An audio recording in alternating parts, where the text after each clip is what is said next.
ಲೋಕದ ಪಾರಿಜಾತವೇ ಯಾಕೆ ನೀನು ಎದೆಯ ತುಂಬಿದೆ ನೀನು ಒಳಗಿರಲು ಮಲಗೋ ಮಾತಿಲ್ಲ ನೀನು ಒಳಗಿರಲು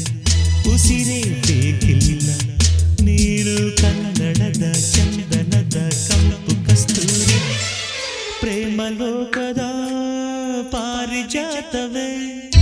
ಯಾಕೆ ನೀನು ಎದೆಯ